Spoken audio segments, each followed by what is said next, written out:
Ang programang ito ay rated SPG. Striktong patnubay at gabay ng magulang ang kailangan. Maaaring may masiselang tema, lengguwahe, karahasan, sexual, horror o droga na hindi angkop sa mga bata. Kumusta mga kaibigan at welcome back sa ating munting channel. Narito ang mga nagaganap at aabangan natin sa EPJ Batang Quiapo. Dahil sa walang tigil na paputok ni Ramon sa mansyon ng mga gerero, agad napansin ito ni Miguelito. Galit niyang inutos sa kanyang mga tauhan na huwag hayaang makapasok ang mga tauhan ni Tanggol. Nagpalitan ng putok ang mga tauhan ni Miguelito at Tanggol, habang si Ramon ay nakahanap naman ng paraan para makapasok ito sa mansyon ng mga gerero. Ngunit inabangan naman siya ni Roberto at sinubukan niyang agawin ang armas ni Ramon. Ngunit kulang ang lakas ni Roberto para talunin niya si Ramon. Binuhat ni Ramon si Roberto at binalibag sa lamisa. Nawalan ng lakas si Roberto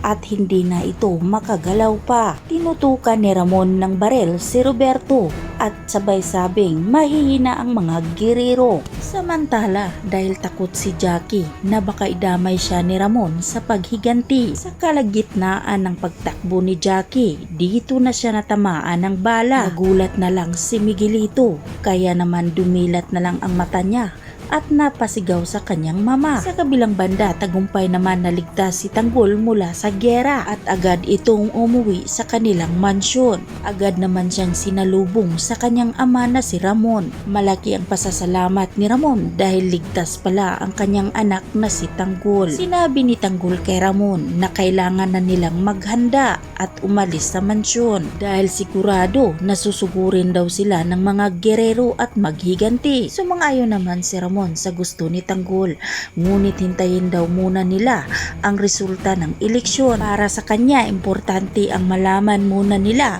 ang kalabasan ng eleksyon at saka magplano sa susunod nilang gagawin. Samantalang sa kampo ng mga gerero, nalalaman na nila ang resulta mula sa kanilang tauhan na mas malaki ang lamang ni Tanggol kaysa kay Miguelito. Nang laki na lang ang mata ni Miguelito at hindi makapaniwala na matatalo siya ni Tanggol. Hindi matanggap ni Miguelito at Roberto na matatalo sila sa isang Montenegro. Samantalang nabalitaan na rin ng kampo ni Tanggol na siya ang nangunguna sa eleksyon at malaki ang chance ni Tanggol na siya ang manalo bilang mayor. Kaya naman tuwang-tuwa ang mga kaibigan ni Tanggol, lalong-lalo na si Marites at Ramon. Walang kalalagyan sa tuwa ang mga kaibigan ni Tanggol, habang ang kampo ng mga gerero galit na galit naman ito at hindi matanggap ang kapanalunan ni Tanggol. Hindi papayag si Roberto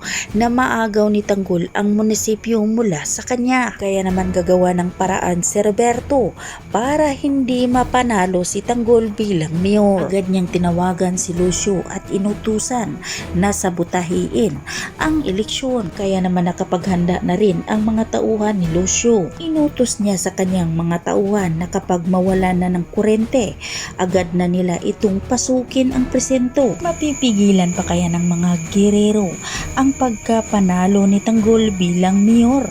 Yan ang ating pakatutukan at aabangan mga kaibigan dito lang sa EPJ Batang Quiapo. At huwag po sana ninyong kalimutan na i-like, i-share at pahingi na rin ng isang subscribe. Maraming salamat.